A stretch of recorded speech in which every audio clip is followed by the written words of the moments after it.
Here we are. Miller. Look at that. We have an audience today. Hey, Rachel, how are you? Hi, Mr. Miller. How are you doing? I am amazing. I'm going to read this disclaimer before I forget because I probably will. And then we can even introduce our awesome guest that we have today. Welcome to the Rachel and Mr. Miller podcast, where we discuss real estate, real life, and occasionally things we probably shouldn't. We're pros in buying and selling of residential and commercial real estate, but nothing here is legal, financial, professional advice outside of our licensed wheelhouse. We're just two humans on talking to everybody else. Two And humans. with that, two humans. Well, I might be human. Anyway, I'm not sure yet. Proceed accordingly and make sure you seek legal advice if so required. And with that, I'm going to move this off my screen. That was really funny, Tamara. When I moved it, you like watched it move. That was really funny. So, I didn't see it, so that was just coincidence. Rachel, why don't you go ahead and introduce Tamara and how y'all met, and that will be outstanding. I would love to. Tamara is a top dog rep for Choice Home Warranty. And when I first came into real estate 4 years ago, I think it was my first networking event I went to. Tamara was literally the first person to greet me with such a warm, excuse me, and welcoming smile. Your energy and your kindness is just amazing and is contagious. I'm losing my voice all of a sudden. The most important part of this whole thing. Hold on 1 second. Unagi. Stand by for this commercial interaction. And no matter what, I don't know. I think there's actually 10 Tamaras because whenever I go to a networking event, I don't actually go to as many as I'd like to get to. But when I go, Tamara is there. Boy, oh boy. It's the first thing she does the first part of her day. And she's an amazing person and amazing at what she does. Thank you for taking the time, Tamara, to chat with us today about what you do and what Choice Home Warranty has to offer. Well, that's awesome. Thank you so much. And what a beautiful introduction. I mean, that's very kind. And I am kind of a top dog, but it's because I've been in the industry for almost 40 years now. So I know more about plumbing and heating than I ever wanted to know. But still, there are things that happen every day where it's like, really? Oh, that's terrible. So thank you for the nice introduction. Thank So you. Tamara, Thank you. Tamara, you've been doing home warranties for 40 years? yes, almost 40 years. Yes. Wow. Yeah, it's pretty crazy. It is, and I kind of fell into it. I mean, it's just, I had a friend of a friend who was doing it, and I had just graduated from college and was working in a gold and silver exchange, and we sold rare coins and all of this stuff. And I knew that that wasn't going to be the path for me. We were in a retail center, and I didn't really love retail, wanted to get out of that. And so she said, well, why don't you come interview? Because there's a home warranty company that's looking for people. And so I interviewed, and the guy didn't hire me first time out of the gate. He said I wasn't outgoing enough, which is funny now when I look back at it. And so then I said, okay, well, let's interview again. And we interviewed again, and he hired me, and I did well. But back in the day, they would give you a home warranty brochure, which was like a trifold at the time, with all the coverage written out. And they said, yeah, just go sell this. You can ride with a couple of reps and go sell this. I'm like, oh, okay. So rode with a couple of reps and then had my own territory. And I think what I liked about it was the freedom of time because the time is your own. And you do have to work hard. But yet, if my kids had a game or they had something else going on, I could always take the time and do that and come back into the territory. And it's worked out very well for me. So been very happy. That's great. Except in the summertime, when there are air conditioning claims, and then that's not so fun. Not so fun. Well, you just answered our first three questions all in one fell swoop, so that's amazing. Yay, good. So tell us, Tamara, what is the difference between home warranty and homeowners insurance? That's probably your number one question. Yes, it is. And I will give a couple of examples because that's the easiest way to see it. I mean, really, with home warranty companies, we cover the systems and appliances. So, the plumbing system, so water heaters, toilets, faucets, the heater itself, air conditioner, appliances. So we come in when you have a hot water heater that's leaking. We cover the water heater itself. Homeowners insurance will cover the secondary damage.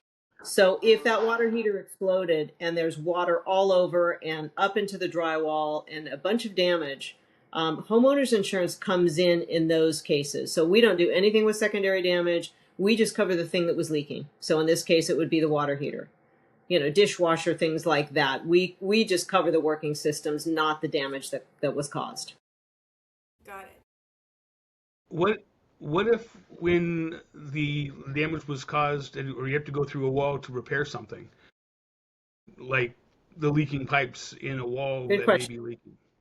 Yes, and you'd much rather go through that wall than try and go through the tile on the other side of the shower. So yeah, you're looking at the valves or the cartridge, whatever.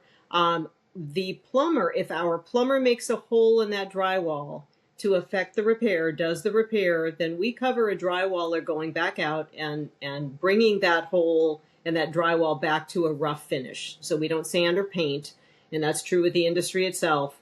But we will bring that back to a rough finish. We'll cover that. If on the other hand, if you had a leak upstairs that came down into the downstairs and the ceiling falls down, that would then be homeowners insurance, because our guy didn't make the hole in the wall or the ceiling. The water did that. So that's the difference.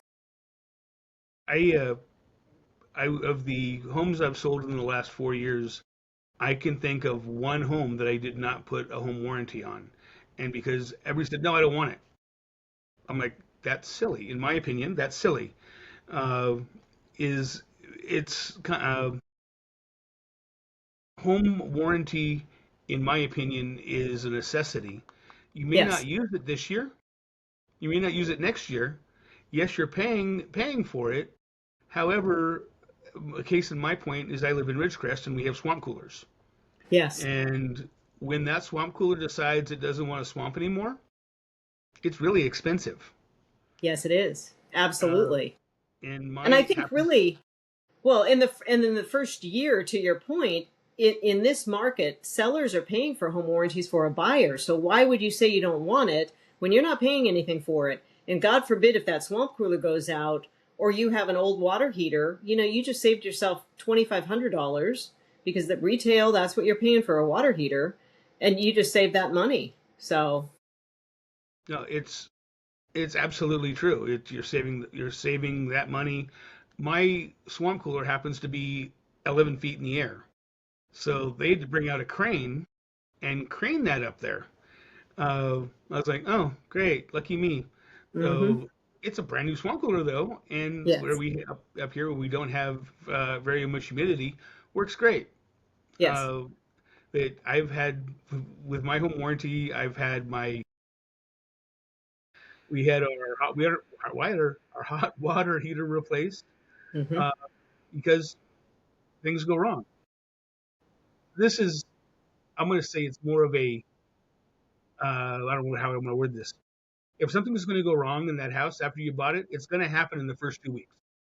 Yes, that's just statistically true. You're It is. absolutely right. Yes. Yeah. Yeah. I don't know And why. people, Well, well, I do. I'll tell you a couple of reasons, maybe why. Because people say this to me all day long. It's like, well, you sold me a money pit. They're talking to their agent or they're talking to me about the agent. Well, they sold me a money pit. I said, absolutely not.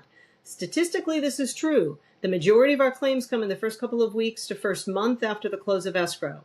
So it is because maybe the house was vacant. Those pipes, the listing agent didn't run that water. And the pipes now, all the rust, everything's dried up and it starts peeling off and then little holes in the pipes. So that's one reason. Another reason is maybe you have an elderly couple moving out. They haven't used the tub upstairs for, 5 years. And then you have a family of five moving in.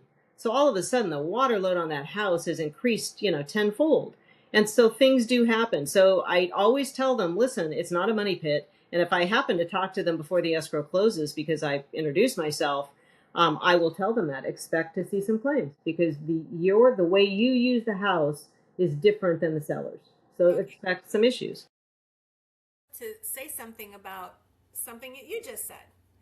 You just said that you introduce yourself to the new homeowners when escrow closes.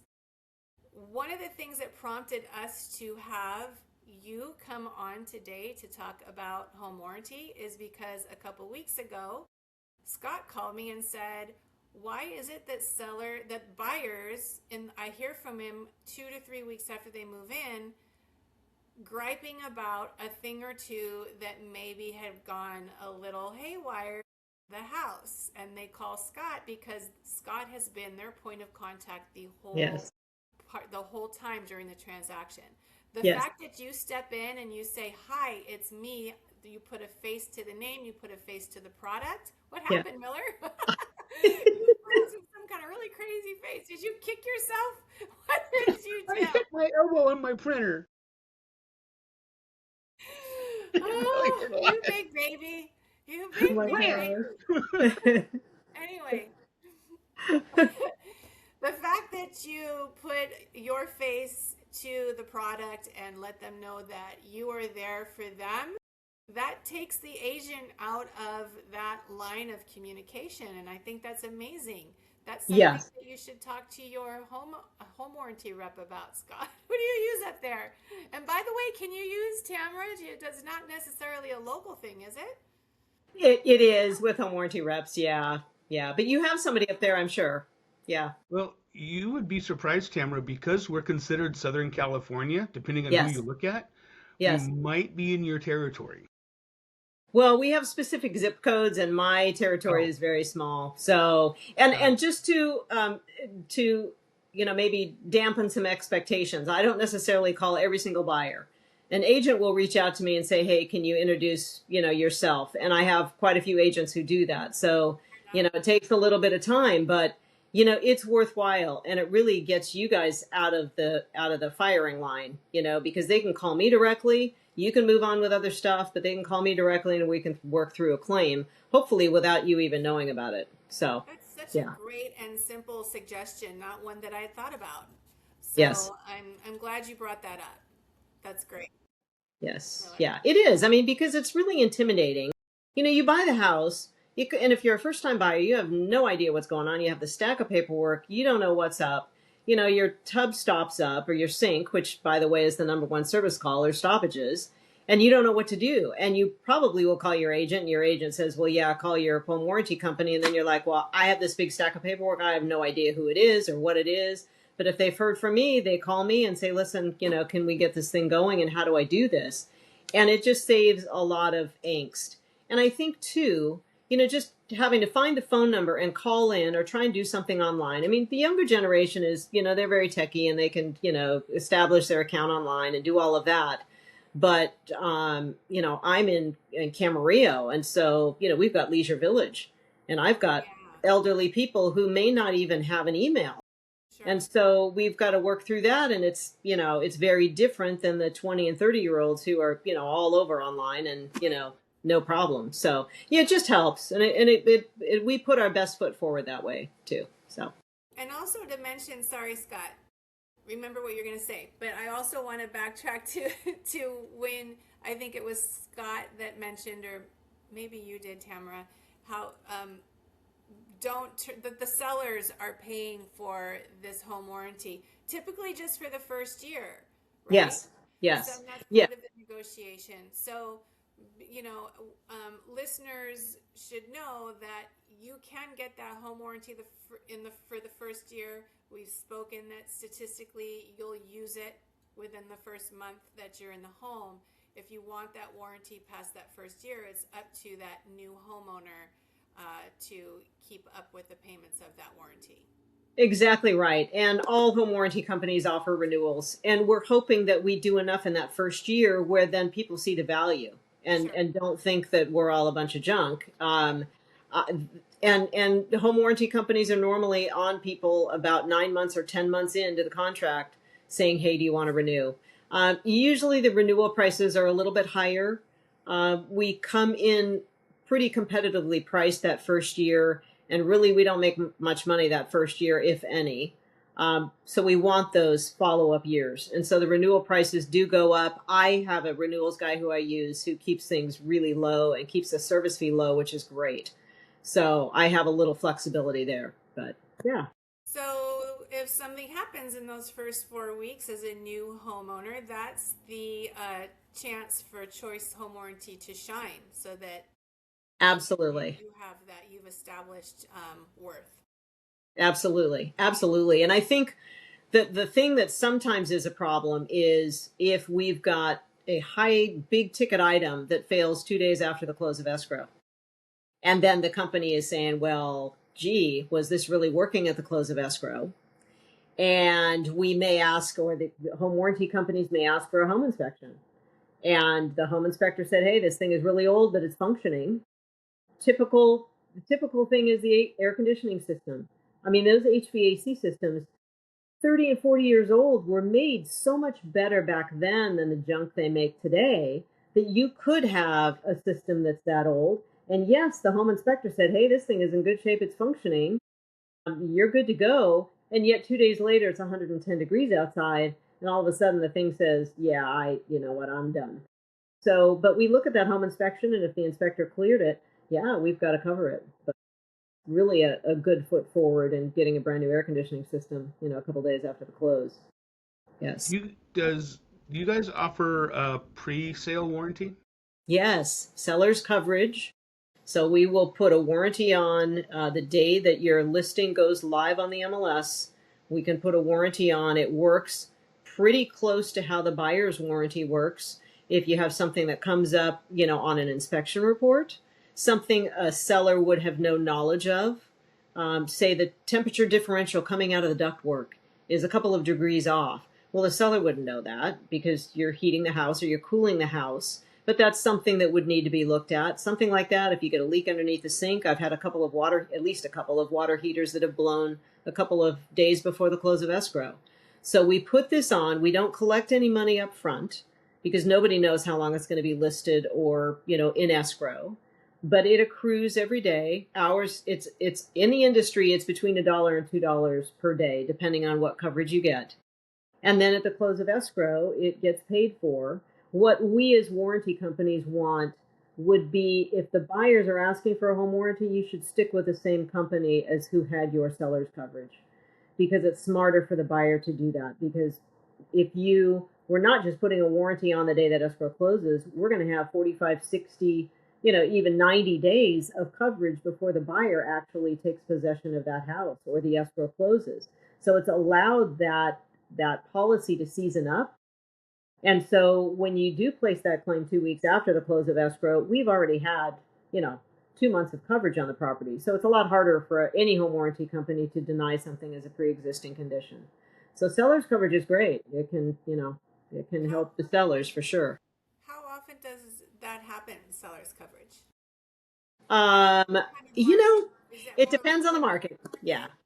Well, so when we had the bank-owned market back in the day, and homes were on the market for a long time, seller's coverage was really popular. Well, as the years have gone by and we're not in that type of a market, it kind of lost favor. But I have to say, I do more seller's coverage now than I did back, probably, 5 years ago, because agents have kind of gotten in the groove thinking, this really works well. And really, I have agents who, will offer that to a seller trying to get the listing and say, listen, I'll provide seller's coverage for you, because that's kind of a nice little perk for a seller to have. And obviously, if you've got a family that's moving out, the property has been maintained, everything is in, good shape, they don't have problems coming up. If something comes up on the inspection report, they don't have trouble coming up with the money to fix things. That might not be your optimum time for seller's coverage. But I would say if you have, somebody moving out of a house and they're in more, financial issues, that might be the time to use it. So you look at the house. what's the cost range for it?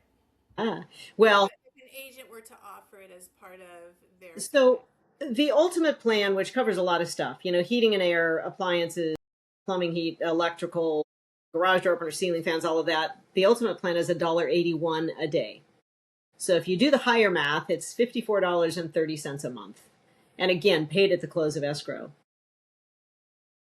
No money changes hands up front, and it's all done at the close. Yeah. Miller's thinking. I was thinking, could a seller could put on a traditional home warranty if one wanted to. If Um, one wanted to, as a seller, I would not recommend that because there is a 30-day hold. oh, So if that property does not have a warranty on it from another company, and we're just putting a warranty on, and you're going to do it that way, which anybody can buy a warranty, and I'm able to sell it at the real estate pricing, which is great, but there is a 30-day hold. but when it's sold with the home, it's insta coverage, right? Yes. Yeah. Okay. If you were as a seller to do that and say, listen, I'm gonna list my home in, a couple of weeks or whatever, let's put a warranty on it. Yeah, we would have it, 30 days in, and then all the way assuming you sold it right away, we'd have it all the way through escrow, and then they can just gift it to the buyers because the plan stays with the property, not the owner. So it'll stay with the property. So Yeah. the owner necessarily wouldn't have it from their day one. They have it from day one that the seller put it in place. Yes, that's true. That's true. And so some buyers, coming in are going to ask for a 1 year. And so then at that point we can do a proration, but the seller would only owe for the 2 or 3 months or whatever that he had actually used it. Uh, I just read a minute ago that there's about 70 home warranty companies in the country, and I'm sure all of those don't work in every state. So it's a national number, not a That's true. California number. That's true. And California is the most difficult state to get regulated in for a home warranty company. So in my local area, there are probably 5 or 6 home warranty companies, but I have a gal in Texas and they're like 22 or 23 just in her area.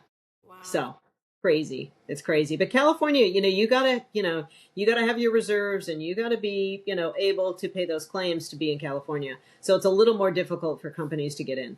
So I'm happy. Makes me happy. Is there limits on a home warranty? Like is there a Yes. And it's okay? so funny. Yeah, there are. But I will tell you, when I first got into the business, there were $500 limits on plumbing. Like the entire year, you had $500 you could spend on plumbing. Same thing on heating. I don't remember about electrical, but probably the same thing. So it was really limited on the coverage that you got. But that was years and years ago.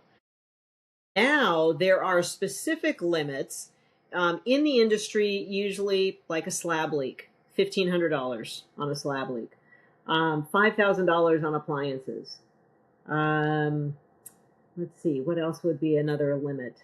So yeah, there are limits when we're talking about that kind of stuff. But I will tell you that an air conditioning system, if we have to do a replacement on that, there are non-covered costs, because I think that's a misnomer too, that people think, oh, well, my air conditioning system goes out and it's entirely covered and it's just the service fee, whatever that might be. And no, there are non-covered costs because home warranty companies don't cover modifications. There is a state mandated Title 24 duct test that has to be done if we are replacing a heater or an air conditioner. They want to make sure that the airflow is not going into the attic. And so those things cost money. So there are things that we don't cover. So it's not really a limit, but there are some non-covered costs. There will be some on a water heater replacement also, but those are very minor compared to what you would find with an air conditioner. But most companies have come up with additional coverage that you can buy that will help out with $1,000 worth of those non-covered costs. So Supplemental. you wouldn't, yes, exactly. And you wouldn't have to add it, obviously, if you have a 2-year-old air conditioner. But I will tell you, with this refrigerant change, I mean, it's changed a lot of things, because back in the day, we'd have all these efficiency standards and things we're trying to meet, and the SEER rating, and that's the seasonal energy efficiency ratio, something like that. But those get increased, every few years. Well, this is the first time that a refrigerant that is being used, which is much more acceptable to the ozone layer, um, it is not compatible between the two units. So let's just say, back even 2 years ago, we could replace the condenser outside, the box that's outside. We could replace that flushed the system, put new refrigerant or existing refrigerant in, and it worked with the evap coil that's located in the house or garage. That was not a problem. This is the first time where this new refrigerant is not compatible. So we are having to replace entire systems. We can't just replace one anymore. So it's important now to know the age of the air conditioning system, and know what coverage to buy that will, give the best coverage for that air conditioner in case we have to replace the whole thing, which is really what's needed now. So, Tamara, when you say electrical, what goes through my head is a light bulb. yes. What can you give me an example of what's covered with electrical? Is it a plug that stopped plugging or a light bulb that stopped lighting? Not necessarily a light bulb, because anybody can replace a light bulb, but if it's that socket Well, that's a problem. Yeah, well, okay. my light bulb's out. I need a new house. That's funny. Just so they call you. It's all good. It's really it's simple stuff. If there's an outlet that's not working, a plug, panels, we will touch panels a little bit.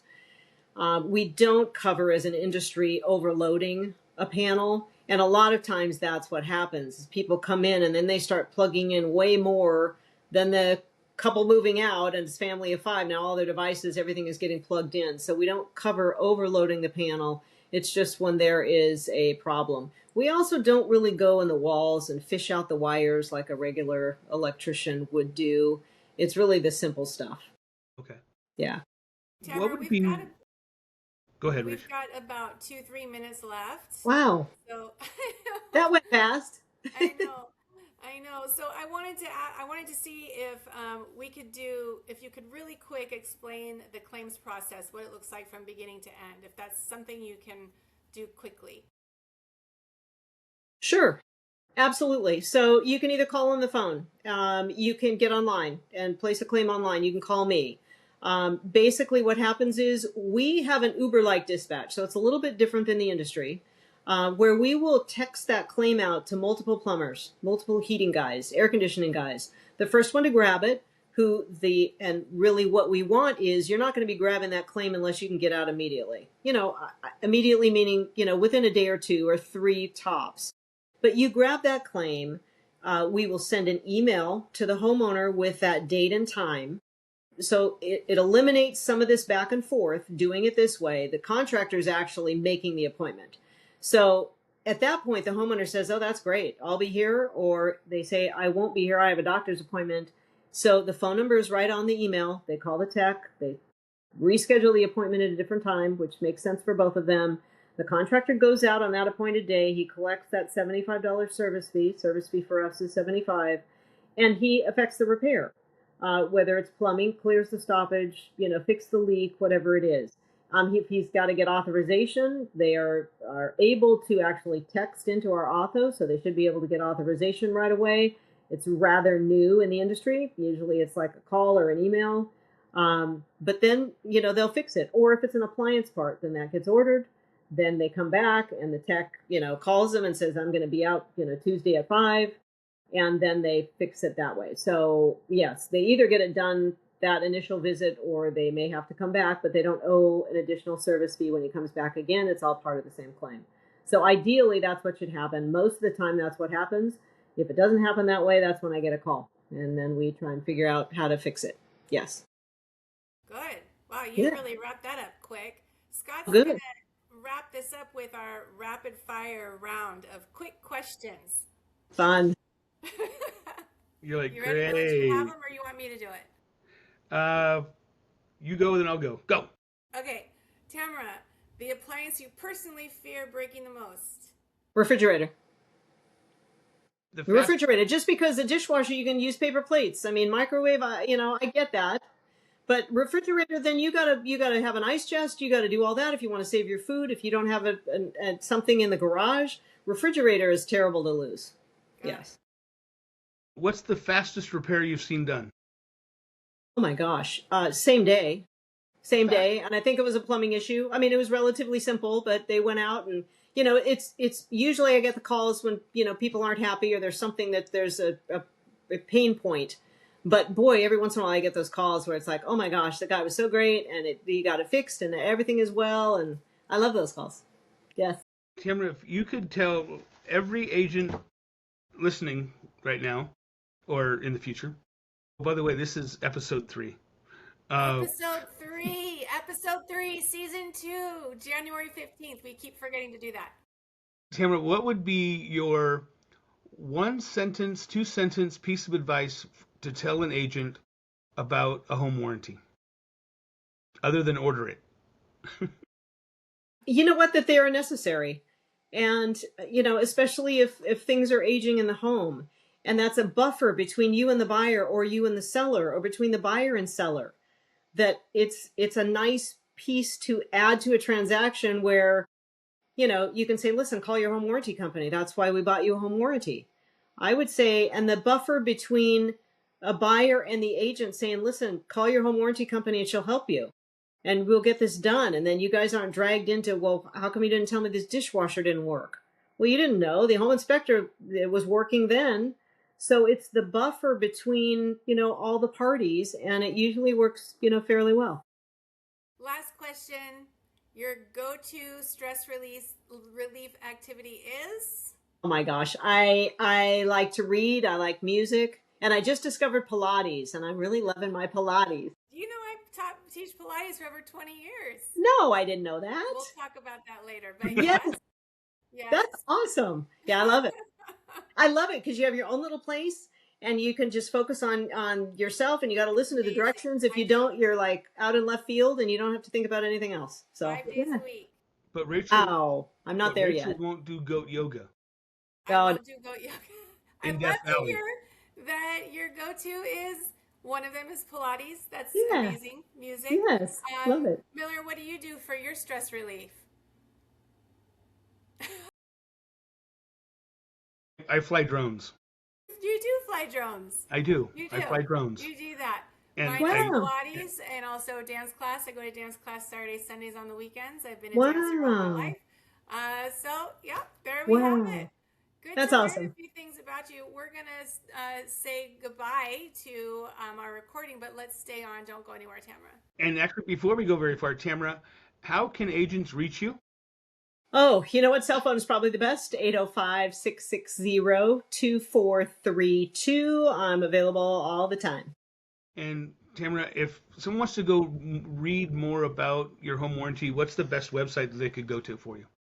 Let's go to www.chwpro.com. So it's short for Choice Home Warranty, chwpro.com.